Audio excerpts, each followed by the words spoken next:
Oke, baik teman-teman, saya mulai perkuliahan pada pagi hari ini. Assalamualaikum warahmatullahi wabarakatuh, selamat pagi semuanya. Recording in progress. Waalaikumsalam warahmatullahi wabarakatuh. Selamat pagi, Bu. Ya, baik teman-teman, saya akan melanjutkan, materi minggu lalu ya. Jadi, kalau kemarin teman-teman kuis ya, ini nanti akan ada 4 pertemuan lagi, kemudian teman-teman akan, kuis lagi gitu. Nah, hari ini, kita akan membahas tentang bagaimana siklus hidup pengembangan ERP. Jadi kalau, di pertemuan sebelumnya saya sudah menjelaskan tentang bagaimana sebenarnya bedanya ERP dengan, sistem yang lainnya gitu ya, dengan sistem yang biasa itu seperti apa. Hari ini kita akan belajar bagaimana life cycle-nya.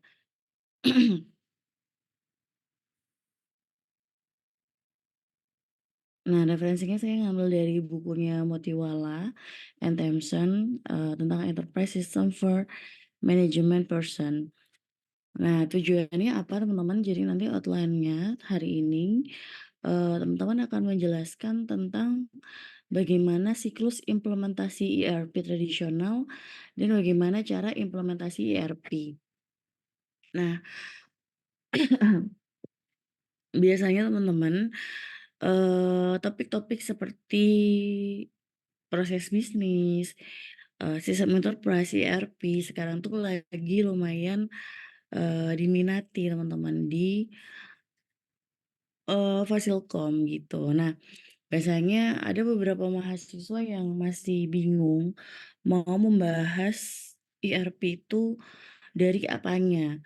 Apakah padahal sebenarnya pada saat kita mengambil sebuah topik ERP itu nggak harus, bikin ERP-nya atau nggak harus, modul-modul apa saja gitu, tapi bisa juga dengan melihat bagaimana cara nanti implementasi ERP-nya gitu. Karena kan kemarin seperti yang kita tahu bahwa, ERP itu sangat sangat luas gitu ya dan juga, sangat besar gitu. Maka pada proses implementasinya itu juga diperlukan, rencana yang matang untuk implementasinya gitu. Jadi nanti ada beberapa cara, ada beberapa,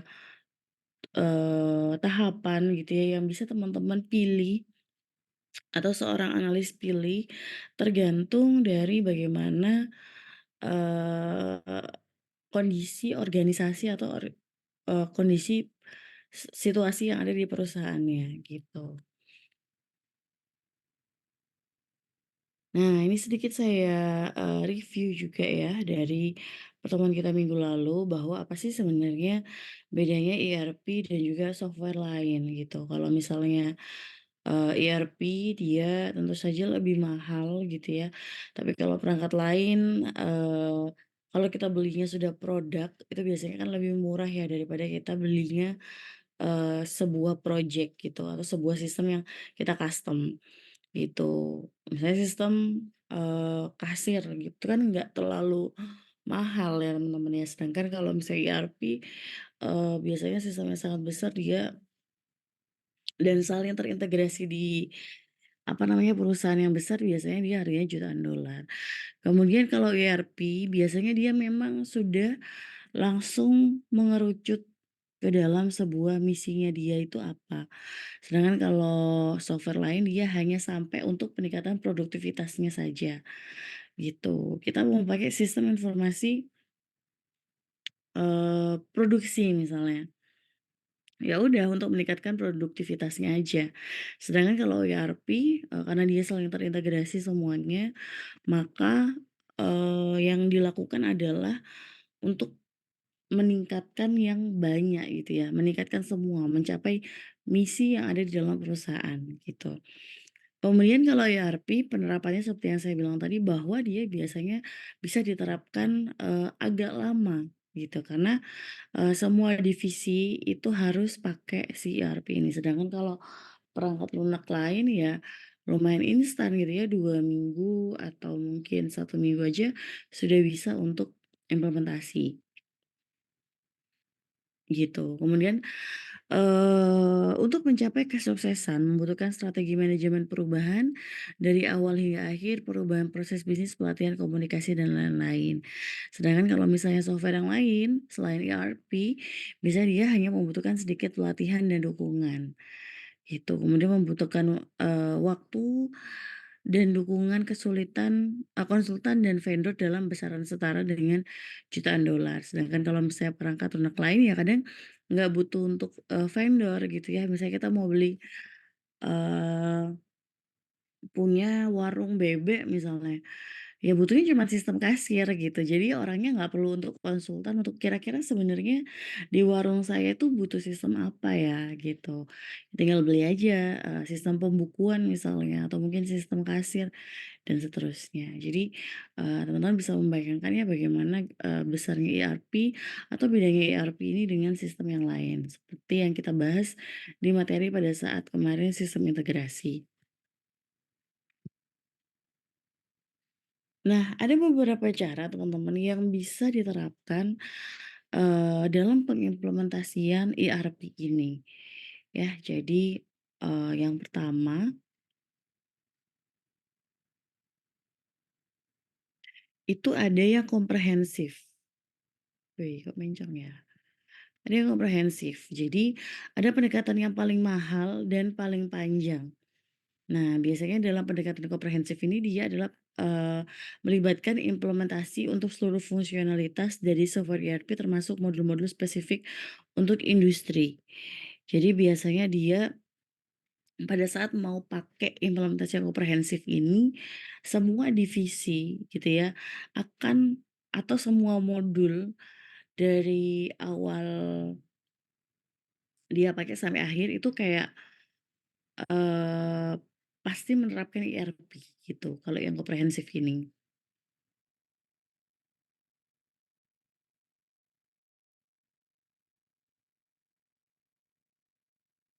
Nah, sedangkan kalau middle of the road adalah, melibatkan beberapa perubahan pada modul inti ERP yang mencakup banyak bisnis proses di engineering. Jadi kalau middle of the road itu nggak semuanya, nggak sama dengan komprehensif. Hanya beberapa modul aja yang dipakai di dalam ERP. Gitu, jadi misalnya cuman, oh, kita nggak sampai human resource deh, karena, pegawai nanti aja, yang penting untuk produksi dan distribusi sudah ada modulnya, gitu. Maka dia pakai middle of the road, hanya sebagian aja, gitu. Nah, kemudian ada juga implementasi, vanilla atau biaya terendah dan waktu terpendek. Menggunakan fungsionalitas kunci ERP yang menggunakan proses bisnis best practice yang dibangun pada software, perusahaan membutuhkan penyelarasan proses bisnis dengan ERP daripada memodifikasi software. Bisnis proses re-engineering tidak dilakukan. Jadi kalau misalnya yang vanilla, tahapan implementasi yang vanilla ini biasanya hampir sama dengan software lain. Gitu ya. Sudah ya udah, mengikuti apa yang sudah ada, ya, beberapa modul aja, tanpa dia harus melakukan bisnis proses re-engineering, di proses-proses yang ada di perusahaan tersebut, gitu. Jadi ini, 3 tahapan rencana implementasi utama, jadi harus teman-teman pahami ya, dan harus teman-teman ingat bahwa ada komprehensif, ada middle of the road, dan juga ada vanilla, gitu. Siapa tahu ntar, keluar ya di kuis berikutnya. Nah, terus ada metode implementasi, jadi metodologi mengacu pada pendekatan sistematis untuk menyelesaikan masalah bisnis.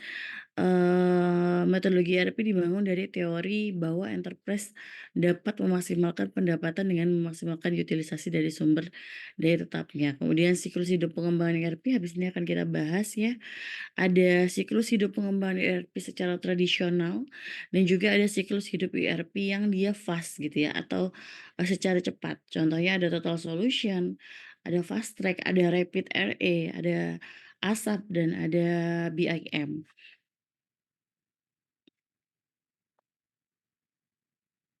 Nah, inilah siklus hidup ERP tradisional ya. Mungkin kalau di, mata kuliah atau di software lain ya dinamakan dengan apa ya, SDLC ya. software development life cycle gitu. Kalau ini adalah, siklus hidupnya atau life cycle-nya dari ERP. Jadi ada 2, ada siklus hidup, ERP tradisional yang memiliki luaran di akhir dan setiap tahapan direview oleh manajemen dan yang dijadikan bahan dasar keputusan untuk meneruskan atau menghentikan sebuah proyek, gitu. Tahapan utamanya apa sih? Jadi ada inisiasi gitu ya, kemudian ada analisis dan desain, perolehan dan pengembangan, implementasi dan juga operasi, gitu. Nah, saya akan, breakdown satu-satu ya. Jadi di inisiasi itu ada pernyataan tentang lingkup dan implementasi ya sama dengan planning ini. Kemudian ada analisis desain, kesadaran bahwa implementasi harus dirubah sebelum implementasi dapat dilakukan, kira-kira yang mana aja. Kemudian implementasi dan kemudian operasi, gitu ya. Ini yang secara, tradisional.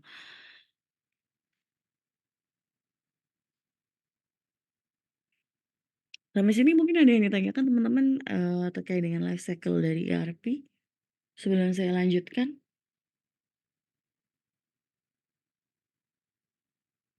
Halo, ada nggak ini sih mahasiswanya?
Bukan Recording pemetaan in perbedaan progress. antara proses bisnis saat ini ERP, pengembangan rencana jangka panjang terkait tidaknya proses bisnis diubah ERP yang harus mendukung proses bisnis ini.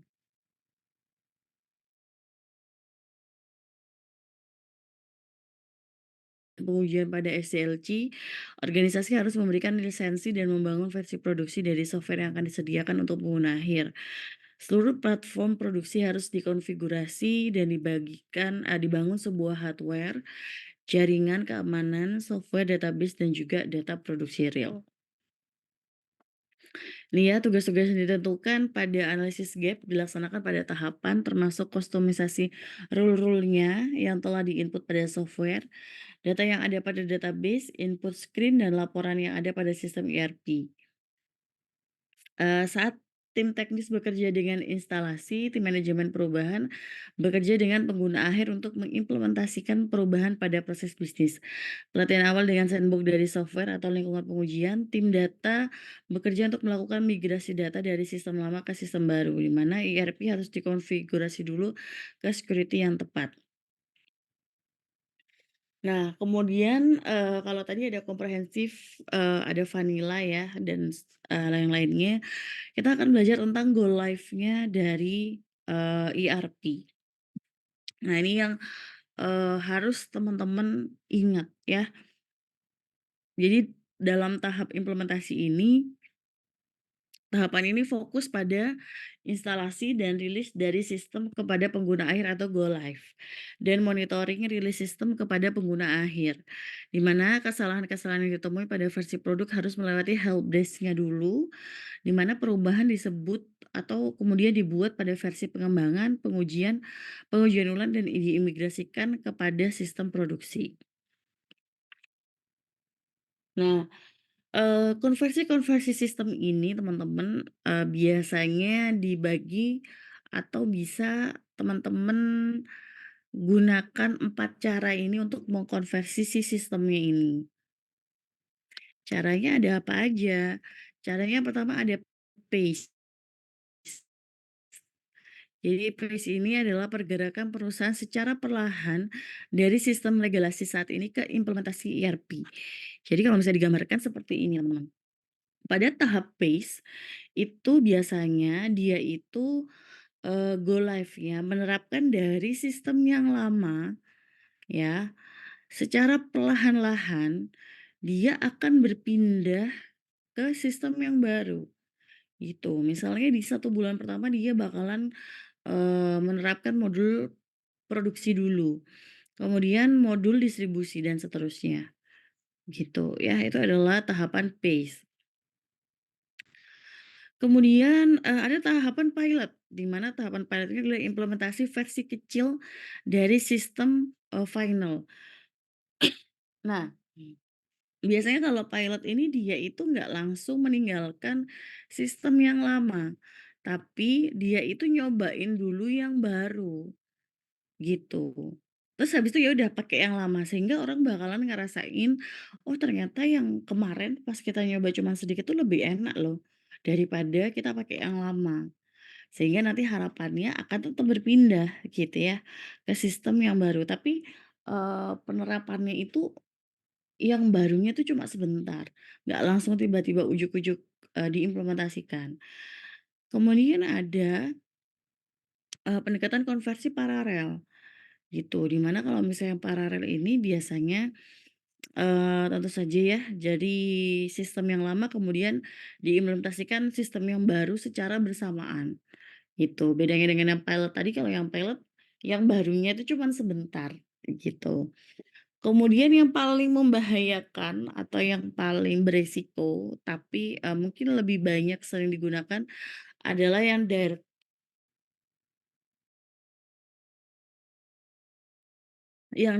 cut atau yang big bang. Jadi kalau misalnya yang direct cut atau yang big bang ini adalah pendekatan dengan resiko yang paling tinggi, namun paling mudah untuk digunakan, gitu. Jadi kalau misalnya yang big bang ini, biasanya ya udah dari sistem yang lama, langsung ditinggalkan, langsung digantikan dengan sistem yang baru, gitu.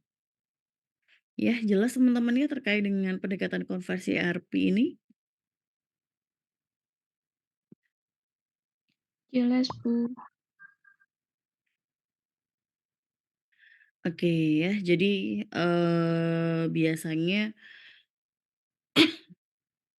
teman-teman bisa, mengimplementasikan konversi ERP ini sesuai dengan kondisi dari yang ada pada perusahaan, gitu. Ya, oke. Ini kepencet atau memang mau tanya nih Mas Muiz nih? Mau Silakan. tanya Bu, Ya, silakan Mas. eee, dari penjelasan Bu Karina tadi kan Mhm, ada bedanya tuh fase, pilot, paralel, sama big bang. mhm, Nah, mhm, saya masih kurang paham di paralel. Paralel itu kan sistem ERP baru dan sistem lama itu kan, mhm. berbarengan gitu ya, Bu, ya, Iya, betul bersamaan. Itu, betul. kira-kira bagaimana peralihannya gitu, Bu, adaptasinya? Yang saya masih kurang, mengerti. Oke, jadi teman-teman terima kasih Mas Muiz ya. Jadi pada saat kita mau pakai yang paralel, itu biasanya digunakan, untuk sistem tidak hanya sistem ERP yang lama ataupun tidak, pada yang baru. Jadi juga bisa diimplementasikan untuk perusahaan yang sebelumnya tidak menggunakan ERP, kemudian menggunakan ERP, gitu. Misalnya awalnya dia pakainya yang, manual, kemudian dia mau berpindah ke ERP misalnya. Nah, pada saat dia mau pakai yang manual ini, manualnya itu tetap ditulis juga, kemudian di sistem tetap digunakan juga ERP-nya. Gitu. Nah, pada saat, seperti kasusnya yang Mas Muiz tadi bilang, ERP yang lama dengan ERP yang baru, gitu ya. Nah, itu ya sama-sama tetap, dipakai secara bersamaan, gitu. Jadi nggak ada jeda kalau misalnya di, konversi atau konversi ERP yang lain kan kayak yang PACE, itu kan bener-bener, pelan-pelan ya dari yang lama kemudian per modul gitu ya. Nah sedangkan kalau yang misalnya paralel ini mungkin sistemnya awalnya bukan sistem ERP, sistemnya, sistem yang tidak terintegrasi biasa gitu ya. Misalnya cuman ada sistem kepegawaian aja untuk absensi gitu misalnya. Kemudian dia nggak pakai ERP. Nah sekarang mau pakai ERP. Nah pada saat nanti di ERP ada modul human resource, dia harus tetap absen di sistemnya yang kepegawaian biasa dengan sistem yang ada di ERP gitu. Nah itu adalah tahap pendekatan konversi yang, paralel gitu. Jadi benar-benar dipakai dua-duanya dulu biasanya dalam jangka waktu yang, eee telah ditentukan gitu, misalnya dalam waktu 1 bulan, gitu. Jadi, 2 paralelnya ini tetap sama-sama dijalankan, gitu Mas Muiz. Ya, jadi yang Nah lama Bu, jadi kalau misalnya teman-teman iya mau, Bu, mencari yang lebih detail lagi mungkin di pertemuan berikutnya atau mungkin, teman-teman bisa cari biasanya ini banyak banget dibahas paper-paper yang dia studi kasusnya langsung dari salah satu, go live gitu. Ada biasanya satu paper yang membahas tentang PACE itu gimana, pilot gimana, paralel gimana, Big Bang gimana, sehingga, teman-teman bisa nanti, membandingkan mana pendekatan konversi ERP yang, lebih cocok gitu. Atau mungkin juga teman-teman mungkin yang BKM, eee ada yang mitranya itu membahas atau, bekerja di bidang ERP biasanya akan ada si go live ini, gitu. Nah ini juga bisa jadi sebuah, penelitian ya teman-teman ya atau sebuah topik skripsi nanti. Mungkin teman-teman nanti semester 1 tahun lagi kan sudah mulai nyari tuh topik skripsi. Nah si konversi ERP ini bisa untuk, dipilih gitu. Ya jadi misalnya, oh satu perusahaan jadi satu perusahaan itu, butuhnya atau, harusnya pakai yang mana tergantung dari kondisi perusahaannya gitu. Karena kan biasanya si manajer atau, CEO yang punya decision itu, tahu mana yang baik untuk, budaya organisasinya dia seperti apa, gitu ya.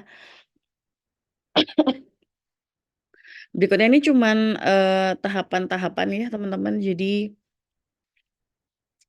ini ada, eee, conclusion-nya. Ada rangkuman fase siklus hidup dari ERP, yang pertama ada scope dan juga komitmen, ya. Jadi scope dari ERP-nya itu apa saja, dukungan manajemen puncak, pemilihan tim implementasi, peran SME tadi ya, subject matters expert, keputusan peran konsultan, dan pemilihan vendor dan kontrak. Kemudian dari analisis dan perancangan, nah ini implementasi, metodologi implementasi misalnya nih mau pakai si vanilla atau mau pakai yang semuanya gitu ya harus di BPR dulu, terserah itu ada di tahap analisis dan perancangan. Kemudian akuisisi dan pengembangan ya, hardware software-nya, kustomisasinya, konversi dan loading data, dan juga konfigurasi. Nah, go live-nya yang barusan kita bahas ya, kita akan lihat konversi, pengujian, dan juga pelatihan. Kira-kira sebenarnya misalnya ada satu, yang sudah mau pakai PACE. Nah, dalam 1 bulan tuh nanti akan dilihat sudah berhasil atau belum pengimplementasian go live-nya ini. Kemudian operasi, dukungan dan pelatihan berkelanjutan, dan juga perbaikan dan juga pembaharuan, gitu. Ya ini seperti yang dibahas tadi, metode implementasi kalau menggunakan vanilla. Nah, kemudian ada implementasi yang coklat juga teman-teman, di mana kalau misalnya yang vanilla ini memilih untuk tidak memodifikasi dan mengakuisisi sistem, tetapi mengubah bisnis, praktek-praktek bisnis agar sesuai dengan sistem. Kemudian implementasi coklat, banyak perusahaan memilih untuk mengkustomisasi atau memodifikasi sistem untuk memenuhi kebutuhan bisnis gitu ya, dengan menambahkan, beberapa modul aja gitu. Nah, kemudian pertimbangan dalam memutuskan Ya, ada tantangan dari modifikasi, tantangan dari perubahan organisasi, menilai perubahan organisasi sambil memodifikasi sistem untuk memenuhi kebutuhan dari bisnis yang akan membantu untuk meminimalkan resikonya.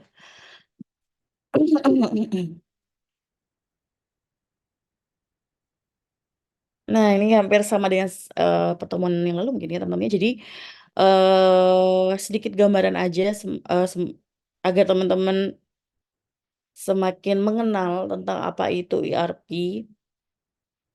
Ada life cycle-nya ya, kalau misalnya SDLC dia mengembangkan sebuah sistem baru untuk mendukung kebutuhan organisasi, sedangkan kalau ERP itu implementasi sistem paket untuk mendukung kebutuhan organisasi gitu. Jadi sudah berupa modul-modul apa saja ya yang mau digunakan. Jadi bukan fiturnya apa aja nih, udah nggak, tinggal modulnya apa saja itu biasanya sudah tersedia.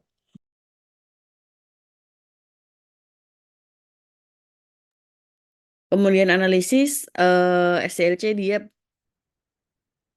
requirement fiturnya itu dengan wawancara dan membuat spesifikasi sistem, sedangkan di ERP biasanya dia sudah langsung analisis, vendor analisis, dan evaluasi perubahan proses bisnis selama implementasi. Jadi bukan lagi ngebahas tentang fitur dan lain sebagainya ya kalau di ERP. Perencanaan kalau misalnya SDLC arsitektur sistem baru, antarmuka pengguna dan alat pelaporan. Sedangkan kalau ERP biasanya dia sudah ada rencana instalasinya seperti apa, kostum untuk software ERP-nya gimana, konversi datanya gimana ya. Jadi yang dimaksud konversi data di sini adalah bagaimana pengimplementasian sistem yang lama untuk dimasukkan ke dalam sistem yang baru gitu. Atau yang manual ke ERP. Implementasinya kalau SDLC mendapatkan perangkat keras, perangkat lunak, pengembangan aplikasi, instalasi, pengujian, pelatihan, dan konversi.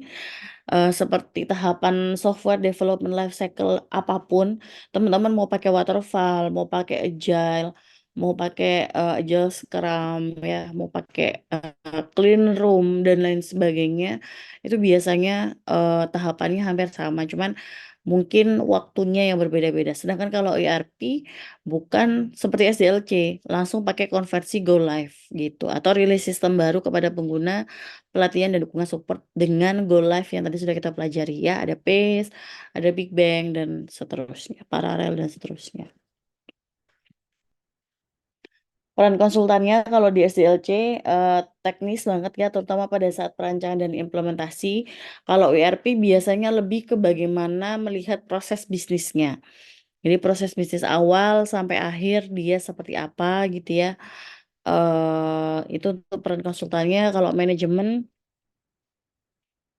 beberapa pengawasan dan dukungan, kalau ERP biasanya dia pengawasan dan keterlibatan yang signifikan. Peran end user-nya apa? Kalau SDLC biasanya bisa melakukan jadi kalau teman-teman mau testing biasanya bikin FGD gitu ya, untuk dapat masukan kira-kira sebenarnya udah bener nggak ya alurnya, sudah enak nggak ya, tampilannya dan seterusnya. Sedangkan kalau ERP biasanya nggak melakukan FGD gitu ya, tapi ada namanya SME tadi. SME ini bukan bahasa Inggrisnya UMKM ya teman atau UKM ya, tapi subject matters expert. Jadi memang dia fungsinya sebagai expert pada saat pengimplementasian ERP. Gitu. Ya, pengguna dan pengguna self-service user adalah bagian dari tim implementasi dengan keterlibatan berkelanjutan gitu. Pada saat untuk operation-nya, SDLC memelihara, memperbarui, menyediakan dukungan teknis, sedangkan ERP memelihara, memperbarui, memonitor perubahan dan strategi manajemen perubahan. Gitu.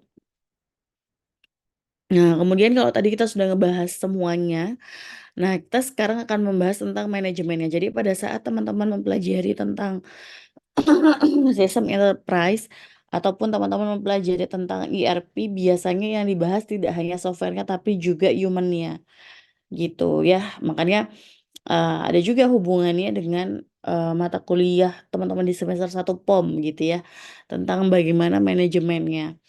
Yang pertama adalah komitmen manajemen puncak sangat kritis, penting untuk memiliki manajemen program yang kuat dan berpengalaman, karena takutnya pada saat ternyata di session-nya sudah mau pakai ERP ternyata, eee, nggak bisa gitu ya, atau tidak ada kebijakan puncak dari, manajemen sehingga apa, sehingga akan lebih sulit untuk pengimplementasiannya, sedangkan kan belinya udah mahal-mahal gitu ya.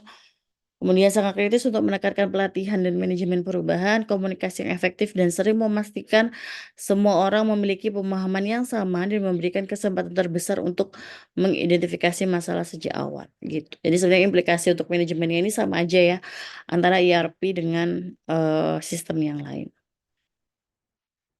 gitu ya. Karena puasa nggak usah deh teman-teman tugasnya gitu ya. Biar aja cuma nanti, kalau ada waktu teman-teman mau belajar lagi, silakan teman-teman pahami ya tentang bagaimana perbedaannya dengan sistem yang lain, bagaimana, go live-nya gitu ya, dan bagaimana, tahapan, rencana implementasinya, gitu. Mungkin itu saja dari saya teman-teman, kita ketemu lagi minggu depan ya. Ini minggu depan sudah mulai teman-teman sudah pada mau pulang kampung belum minggu depan? Kalau misalnya ada yang pulang kampung, saya online-in, kalau enggak kita kuliah offline aja. Gimana teman-teman? Nanti Iya, saya Bu. voting di kelas, Bu, di grup kelas ya, Bu. Iya, minggu depan tuh tanggal 3, lebarannya tanggal 8. Ya, kita lihat minggu depan ya teman-teman ya. Itu saja, materi kita hari ini. Mungkin ada yang mau ditanyakan?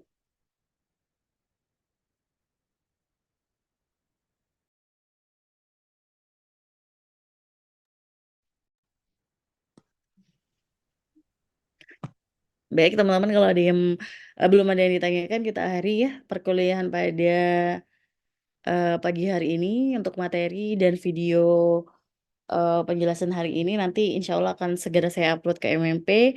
Terima kasih teman-teman atas perhatiannya. Wassalamualaikum warahmatullahi wabarakatuh. Selamat pagi semuanya. Terima kasih, Bu. Waalaikumsalam.